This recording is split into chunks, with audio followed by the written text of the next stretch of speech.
Everybody else got quiet. Everything, like all the people, all the noise outside, everything, it was dead silent. And then there was a huge boom. And then that's when everything went downhill. Everybody was just kind of screaming, help, help, I don't want to die. A lot of people were just crushed under concrete. I remember seeing everybody's face before everything collapsed. And now, if it wasn't for a little small hole, I don't think I would have ever crawled out. When the building cracked open, there was this gush of wind.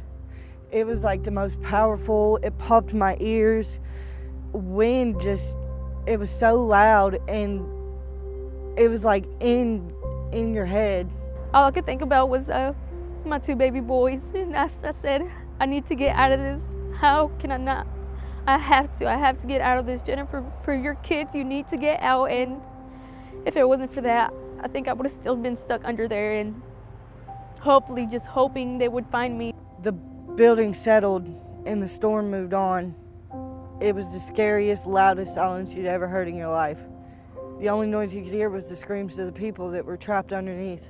My dad was the first one, honestly, the first one that was not working at the candle factory that came to look for me. And that's the first thing I did was hug him. I hugged him so tight, and I wanted to fall to my knees. I wanted to fall to my knees so hard, but I had to stay strong for my other family, which was everybody that worked night shift. We weren't just co-workers, we were more like family there.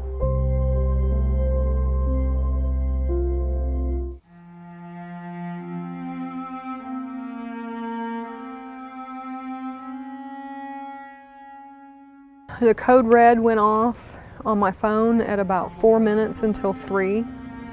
And right after that, the video went off on the TV, the electricity went off, and I thought, oh my gosh, I need to get underneath the stairway. I was in the basement. Do you want to come in here?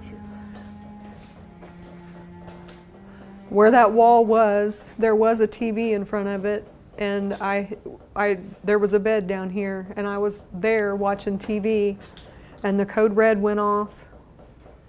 I grabbed my pillow and my blanket when the electricity went off, and I come around here underneath the stairwell. Here's my pillow and blanket, and I crouched down back there behind the safe and the stairs and put the blanket and pillow over my head and prayed. And when the noise stopped, I just kind of sat there for a second because I was in shock. I didn't know what to do. And from there, I just came out of here. I found a pair of boots that were still sitting just right there on the floor, and I slid them on and came out here, and we had a deck that was over this right here, and it was gone. So then I took a few more steps out and realized the house was completely gone.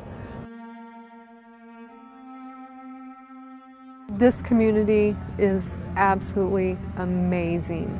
The number of people that have come out to ask if we needed help, the people on social media, the messages, the phone calls, I mean, it has just been unreal how quickly everybody has come to us and offered their help and their prayers.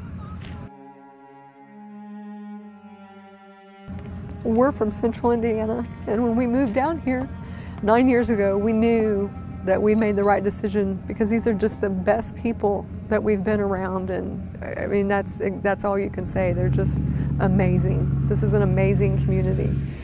So where are we at right now? Where we're at is what used to be my house. It used to be my house. We got inside, man, and I had about 5 seconds to tell my mother, because we were in the hallway, and she was already in the hallway, and she was already crying, and I had about 5 seconds to tell her I said, you better get in here, and then as soon as she got down on her stomach and started arm and crawling to the hallway, and I started pulling her in, the windows came out, and this side of the house was that way, and this side of the house was that way. And I watched it all close in on us, man. She closed her eyes, she clenched, I drilled her to the wall. God is real, man. And I screamed to God right before it happened. I thought I was thinking in my head, because I thought when we got lifted in the air that it was gonna take my mom, because she was down low, like I said.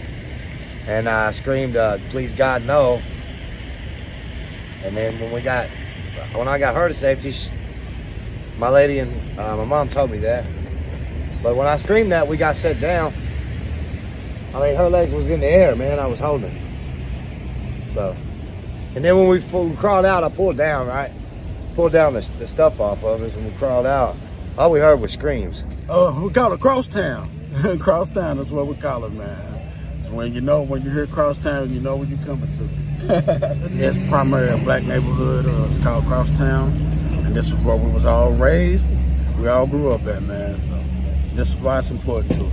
This is why we out here. People lost everything, and I didn't. My house was not touched, but I don't bring it up to nobody because I grieve for everybody else who lost everything, even lives, you know.